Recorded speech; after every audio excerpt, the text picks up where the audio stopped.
Hello there, everybody. It's Suzy Walker here tonight, finishing off our Creative Beginnings Day. We've had a theme all day where we've been talking about how to create the life that you really want and also to write the life that you really want. So I'm so delighted tonight to introduce you to the wonderful Monique Roffey, who is a novelist, Costa, a nominated novelist, award-winning novelist, and you've written 3 novels and a memoir. Is that right? Or 4 novels and a memoir? I think I've written about 5 novels and a memoir. Yeah. Okay. So this is Monique is full of creativity. This is what she does for a living. She's abundant, and I can't wait to talk to you tonight about how to write a book, how to get it out there. Now, I know that you are a writing tutor at the Skyros Writing Lab. So we were just talking to your the wonderful founder Dida Glauberman earlier around Skyros, and she said so I was just looking to see if I can come, but you're there on the 21st of July in Skyros, right? Fantastic. Yes, I am. Yeah, for 2 weeks. Yeah, 21st of July to the 4th of August, and I'll be running the writing workshop at Zitza, in Skyros. It's fantastic out there. I love it. I've been going for 10 years. For 10 years. I wonder. I wonder how I missed you, because that's where I started my novel at Skyros. I mean, I'm still right. I haven't been published yet, Monique. I'm not like you, so I'm so delighted to be talking to you tonight. So, but I started. So I took some time out. I went to the Writers Lab, and that's where I started. But I always find that life gets in the way. But what I want to talk to you about today is how, if people have got an idea, if people want to write a novel. Where do they start? Tell us, where do we start? We've got an idea. What do we do with it? So I think there's, I mean, as I said, I'm a professional writer. So there's all these tricks of the trade that most people, that are very, very normal and common to me. But if you've got an idea, write it down on a piece of paper. Can you write it down in a sentence? And I started a novel called The White Woman on the Green Bicycle. I'd written the title down and put it in my Filofax, and it was there for years. So sometimes, if you've had an idea for many years, that's a really good sign. It means it's still with you. If it's been knocking around your head for a long time, that's good. It's like the princess and the pea. If it's been under your bum, you can still feel it. You put all these years on top of it, and it's still pricking you. That's a really good sign. But I think if you've got a idea, the first thing I would say to you is buy yourself a really big cork board, which is what I have.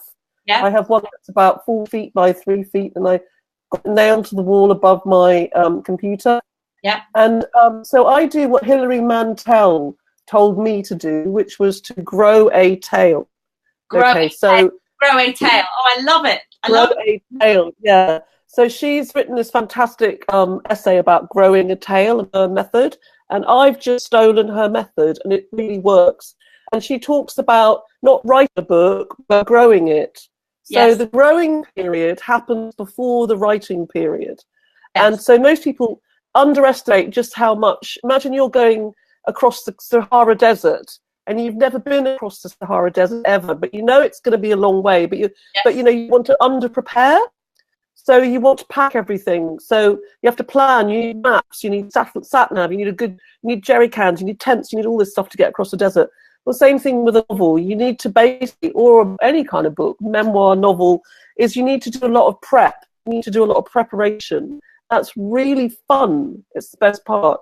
Yes. So I would say get a cork board and start collecting things visually, because writing a book is an act of manifestation.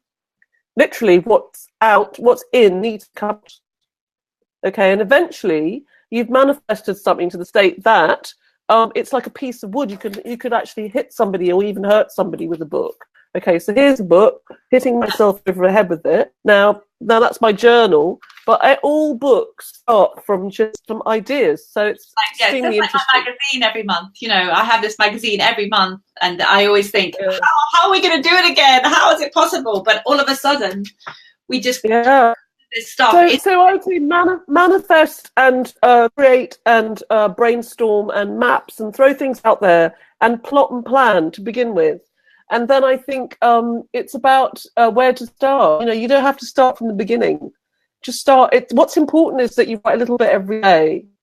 Tell me a little bit about that, because also, we were chatting earlier, telling me this whole thing around automatic writing, and then sort of clearing your throat, which I thought was brilliant. Tell me about that. Yeah, it's like booby trapping yourself. Because again, you don't want to be there thinking, you know, I've got to write this whole novel, and the third you write is the end thing.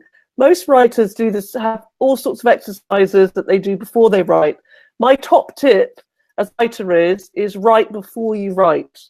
So it's a way of doing, like, it's a bit like before you go on a run, you'll warm up, won't you? You warm up, limber up, and stretch. And there's all sorts of ways to do that as a writer. And the most basic and well-known way to do that is automatic writing. Automatic writing. Tell us what automatic writing is. So automatic writing is basically something you would do with your pen and your hand, or a pencil in your hand, not on the computer. And sometimes people call these the morning pages. But what it is, it's important to think about giving yourself a prompt. So you'd say dog, fish, fishing accident, loss, love, that day, anything that will get you going. And then you basically write in a fluid and uncensored way, and often not in sentences. So, you know, you let your hand off the leash, and usually what you get is a lot of like white noise, like burling, you know, being gibberish.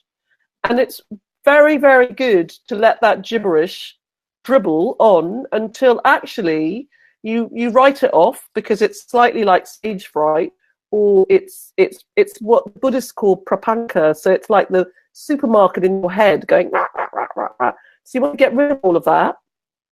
Then guess what? It tends to sort of leak out and dry up, and then all sorts of interesting things start coming out in a very uncensored way, in a way that's really interesting and incredibly original and creative. Now, if you can do those type of morning pages on a regular basis, and that's how I wrote my first novel, was with these morning pages, it kind of breaks the back of your, fear, really, of writing anything at all. Yeah. And I always think when you've written these pages, there's gold in there. There's little nuggets of gold that you want to then consciously look at and go, oh, that's really interesting. I've just said something I didn't even know I said. Or, oh, God, that slipped out. It's amazingly interesting what when you turn, like I always say, imagine there's a tap in your wrist, and you shut off or you turn it on, and when you turn it on, anything can come out, just flows out. And when that happens, it's like a river, a stream of consciousness. You can tap into a stream of consciousness, and the unconscious stuff starts to flow out, and that's what you want to catch. Is you want to catch yourself saying something and writing something that's filtered, that's highly filtered. You want to take the filter off on a regular basis. So when I'm at Skyros, one of the things I set everybody's homework, which you'll do if you come and work with me at Skyros Holidays for 4 days at a time, is I set everybody has to do the morning pages every morning. Yeah. Well, Julia Cameron, I always say, Julia Cameron, who wrote The Artist's Way and Morning Pages is her tool, I always say she's the person who changed my life. Do you know what I mean? Because that's such not only for creativity, but also for journaling and being able to help you figure out what to do with the rest of your life. I left my husband because I saw pages, all of this stuff, and I was like, and it was just the same. Be careful. Creativity is really, really, really satisfying thing to do. So all things you're dissatisfied with start to fall by the wayside. Once you start satisfying a part of you that has like a creative, once your muse starts to get fed, guess what? You could stop eating. I remember I lost friends when I first started writing, and then I gained new friends, and anyone that's boring just dies because what you're doing is so interesting, generally. Well, I love the idea that it's a new diet plan, but you don't have to leave your husband either. So you talked a little bit about the inner critic, and I think for many writers who are trying to do that, how do we silence that inner critic? Well, the inner critic isn't a valid, constructive editor. The inner critic is kind of like your personal demonic voice saying, no, you're not good enough, and you can't do this. And that's been going on since you were a child. So with your inner critic, go and see a psychotherapist, because that's the one that's going, you're too fat, you're not good enough, and who do you think you are? So the inner critic is not useful. Now, it's not the inner. If you have, what you need to build is an inner editor. An inner editor is your friend, and that inner editor is actually something that takes time. So I would also say, I'm a big. I mean, I did an MA. I did loads of creative writing classes. I teach creative writing. I mean, there's a big myth that you can't teach this. You can't teach craft. I would say join a group, join a peer group that is facilitated by a working author, not by somebody like you who's not published. You want to have a mentor who can, who shows up for you, a group that shows up for you on a regular basis, and develop this understanding of the craft of fiction. Because just like a novel's like a car, okay, you open the bonnet of a car, there are all sorts of things under it. Now, I wouldn't have a clue what all the things are under the bonnet of a car. Like, we couldn't tell which part is the water or which part is this. But with a novel, it's the same thing. You open the front page and I can tell you what's there. And if you want to write properly, you need to know what's there as well. Yeah. So step one is to get writing. Yes. The automatic writing. Crucial. Yeah. Yeah, crucial. Get your hand going and get that tap, that unconscious tap. Secondly, is then use that to write little bits and pieces on a regular basis, store them away every day for 90 days, just see what happens. Because if you just little bit, drip, drip, drip all the time, give yourself 3 months, and then at the end you've got something. Whereas if you're waiting all the time to start your novel, years can go by. Yeah. So first of all, just write automatically, use that to then write a little bit more consciously, store that stuff away. But in order to silence the critic, you need to develop a valid editorial, constructive voice in your head. And that only happens when you start understanding the language of craft. Because I'm not good enough isn't actually even good enough for a workshop, a writing workshop. That won't even, no one's interested if you're good enough or not. We're interested in the work. We're not interested in you. It's your work that's interesting. So let's see that. So it's like, come to trust, relax and join a writing workshop. Come to Skyros and work with me, because it's like anyone can do it. Anyone can do it. It's been for too long. Writing has been shrouded, in academia and in the elite, an elite publishing world of mainly men, and that's changed a lot in the last generation, since I've been writing at least. Yeah, I absolutely agree. And you can learn the craft. You know what I mean?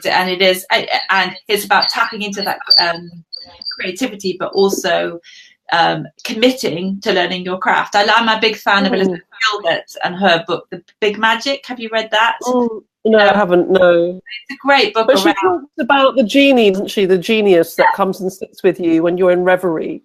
Yeah. And I think you have to cultivate that genie. You have to you have to sort of dangle something in front of the genie, and it will come out of the bottle.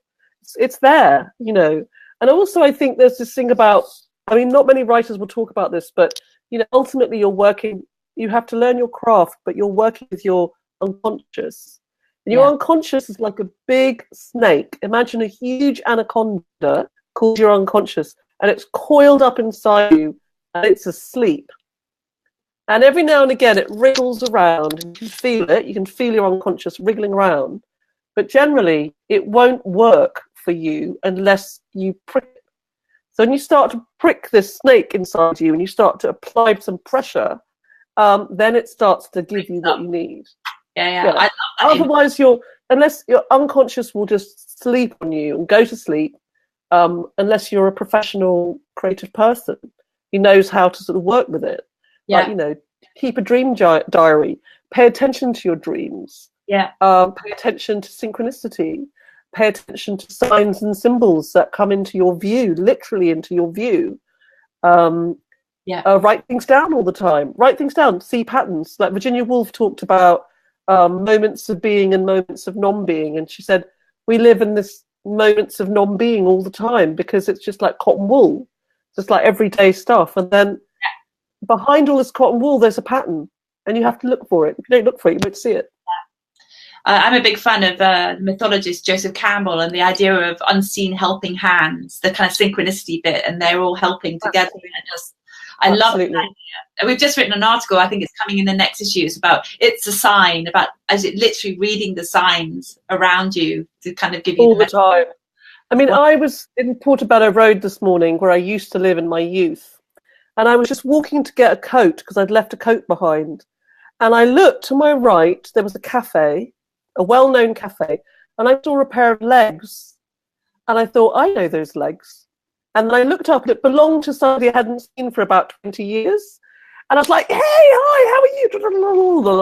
And then this enormous conversation ensued, and we're now connected on social media, and I'm just waiting for the next thing to happen.